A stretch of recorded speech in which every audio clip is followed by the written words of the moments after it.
Right, guys, we promised you proper content, and some of you said you must speak English. So today we have come with this prank, né? Okay, hello Samara, guys. we are going to buy McDonald's. We are going to buy McDonald's. McDonald's right now. We are going to buy McDonald's. My guy, This come. man. So let's go. Figure man.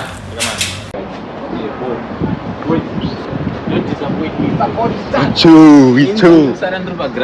What's up? Sandino ngetsiri. Oh mana dakazonurura. Yo chapinda jilova for now.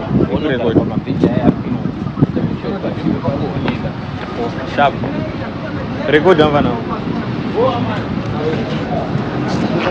Jagazu.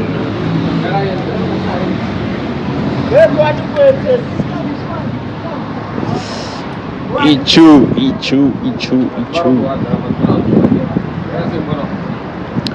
Oh mana udasi.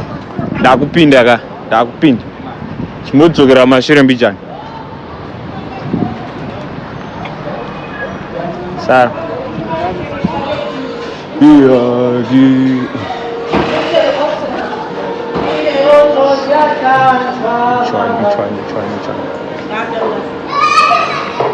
Oh, this is right, Bravo, right? Right, matter. Every meal which you play. Double cheeseburger meal, 40 rand, small meal kodwa. Okanye uthenge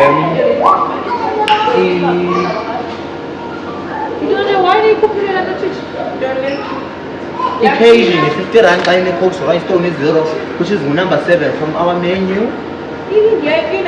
Number 7. Yes, that's a regular meal.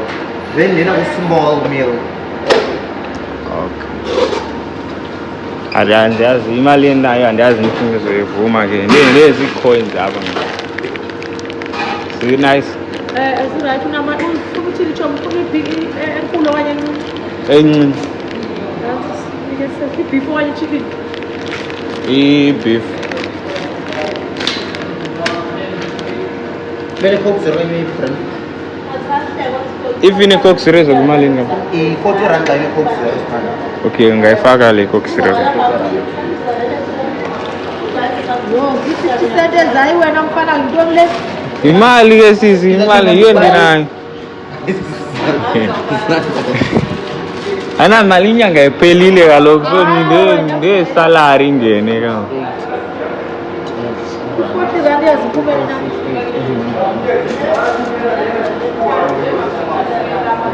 Ayizonela ndiyathi.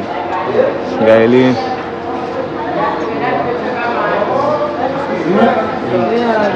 Uyivusa phi njaya mi 10 cents ezingaka? Bengigcina pha endlini yawo. Hayi yazwakala make sense.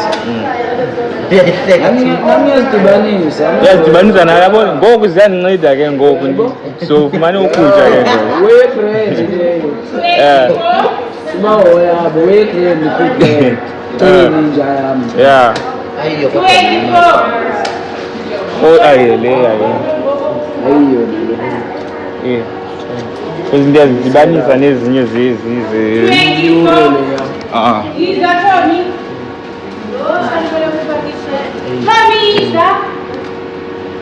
Uba uchomi ya.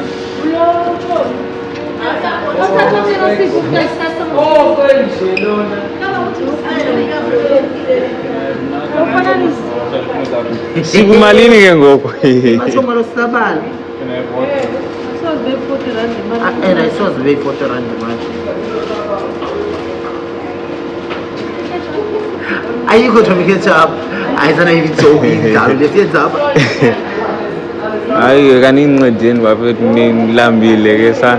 Ungayipha kwasibanje uzosebenzisa kwa 10 cents. Ziphi train? Ayizana ipenderera lenze ka. So 40 rand imali sakho. And I 1 2 3 4 5 6 7 8. Akafika ku 10 rand. Akafiki? it's 1 2 3 4 5 6 7 8 9. Akafika ku 10 rand. 30 rand kumaphoya 10 cents. 10. hayi sako mathawile lokho esobe 40 rand imali Ayizonela sisi izonela nyaya. Ayizibonela thuna. Asoze asafiki na 20 rand yabo kangakanani. Ngihambe nizame like man ke ndiyakunika ke le.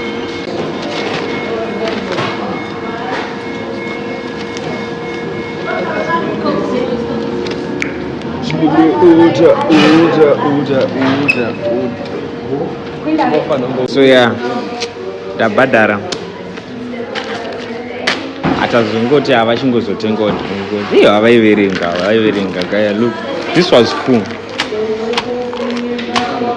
So yeah, tamirira order yedu manje and naye mukomana chitangomira vachinoverenga ndakambogezera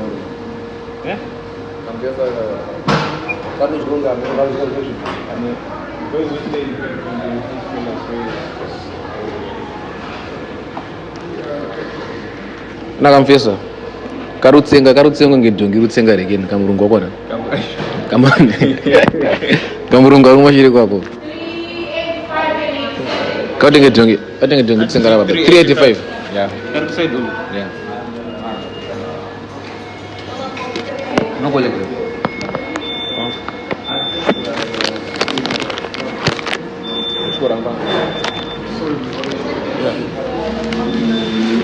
ndinoti order yedu yaitera apa minoti order yanga yaitera 285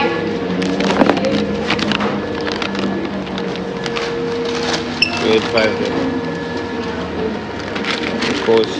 Any cock? Thank you. Yes, sir. Sharp kiwa. Kenze. Yeah. First attempt anagrowa.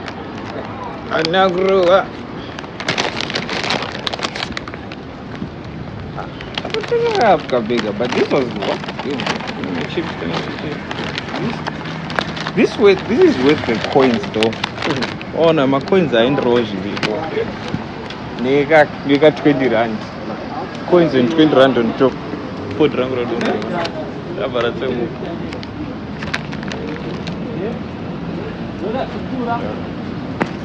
I get it okay.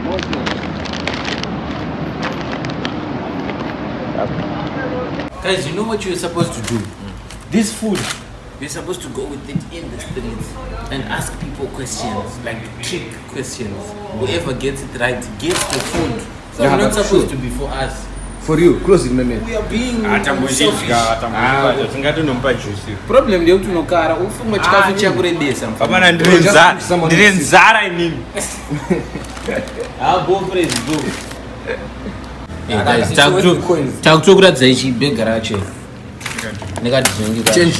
Patone change. Sa imanje zvatauda kuita iwe. Tauda unetengesa kuspa. Okay guys. So, this is just the beginning and this is how it will be working. Okay. One of us will be pranking the people and the other two will be behind the camera, and sometimes two people will be pranking the people and one person behind the camera. So, as you saw today, there was one person with the camera and the other one pranking, and then me, I'm here chilling because someone has to be at work making the money. Okay guys, takataka hizi market hizi bali but matiti tare nechirungu kamati mupukira saka muda tite sei mati mupukira pakaona rowa mazima bills ziripo change iripo aisiya. So yeah guys, Lazi tichazongona kuitira ka giveaway se vanhu vati supporta zvinotyisa 400 views in one day dzinotyisa. Saka parikuda giveaway guys, timbo kusimbisa semasimbisira amatita maiziya izvi. Boys rangu no offense gamu kubuda pakamera. Kugeza mfano wangu pa kugeza. Akapota zengeza ndaku. Aiwa kugeza. Stiuji. Mova nezuva rakanaka. Mwari wakukomboreri musafambe muchimupuka mastreets. Motadziro. Munotadzirwa. Takazonorora. takazorora takazonoro Off the market. pane akaindisira mucomment section zozotsvakirewo juju chimbi kana ndinayo single not single Married. not single Alright. Married. Sa Afunereni. makrashire nini umbando vana vari kukrashirana ende futi pane umwe munhu anga kutiti wapana wapraise uyu ndiye mupana uyu ndiye mwana uyu panoti takatembera neline biggest but murungozvionawo indiye bhujeti hapana Tinashemtaka. zvenyapa ndinakanaka ziya tinashe ndiye mutagisi bhebhi rangu rino rakatondirezo